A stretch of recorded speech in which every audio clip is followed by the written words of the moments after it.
Good morning બધાને. તો સ્વાગત છે તમારું ફરી એક નવા વ્લોગમાં. આજે તો ઉઠતાની સાથે જ 8 વાગી ગયા હતા. પછી બહાર જઈને જોયું તો જબરજસ્ત વરસાદ પડતો હતો.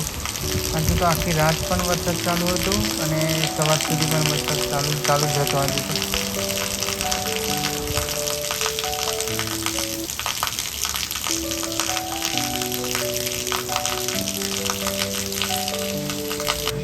પછી મેં બ્રશ કરીને ભાઈ ચા ગરમ કરવા મૂકી દીધી અને સવારમાં મમ્મીએ ખાવાનું પણ વહેલું બનાવી દીધું હતું આજે.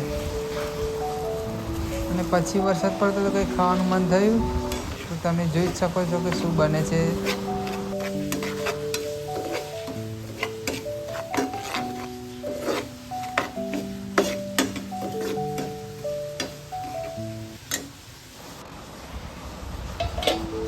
તો ખાવાનું તો બની ગયું હતું, તૈયાર પણ થઈ ગયું અને અડધું તો પૂરું પણ થઈ ગયું હતું.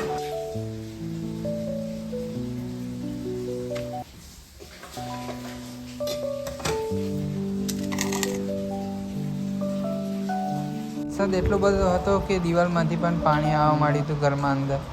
સાઈડમાં પતરા નાખેલા છે તો ત્યાંથી પણ પાણી આવે છે અને પ્લાસ્ટર નથી કરેલું એક સાઈડ તો ત્યાંથી પણ પાણી આવે છે.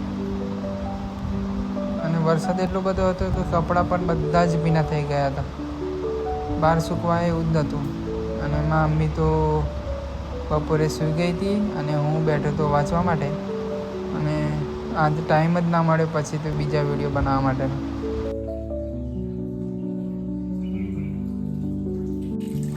વરસાદ નહોતો ત્યારે તો નહોતો, પણ જ્યારે આવ્યો ને ત્યારે એટલો બધો આવ્યો ને કે ચાળિયા પણ ભરાઈ ગયા.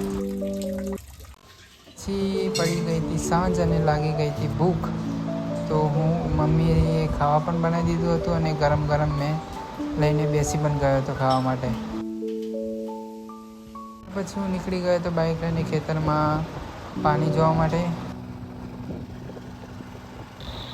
તો હું આવી ગયો હતો ખેતરમાં અને આ ખેતરમાં પહેલાં પાણી જ નહોતું પણ હવે તો આખું ખેતર ભરાઈ ગયું અને પાણી પણ નીકળવા માંડ્યું છે ખેતરમાંથી. ઉભરાઈને પાણી જાય છે આ ખેતરમાંથી, તમે જુઓ છો.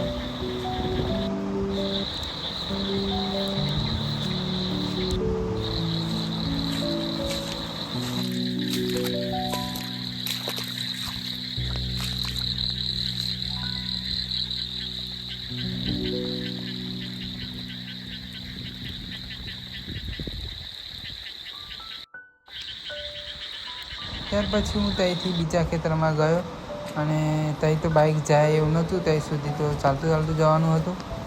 તો ચંપલ પહેરેલા હતા તો પડાય એમ થતું હતું. કાદવ એટલું બધું થઈ ગયું હતું કે ના જ પૂછો વાત.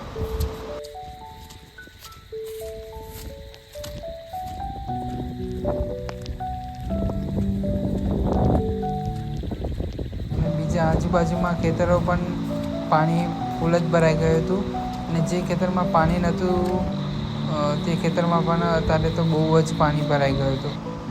અને આ બીજું ખેતર છે મારું, જ્યાં તમે જોઈ જ શકો છો કે આખું ખેતર ભરાઈ ગયું છે. જ્યારે પાણી નહોતું ત્યારે નહોતું, પણ જ્યારે આવ્યું તો એટલું બધું આવ્યું ને કે ના જ પૂછો વાત. પછી હું ઘરે આવીને વાંચવા બેસી ગયો ફરી. અને આવા બીજા વિડીયો જોવા માટે મારી ચેનલને લાઈક કરો, શેર કરો અને સબસ્ક્રાઈબ કરો.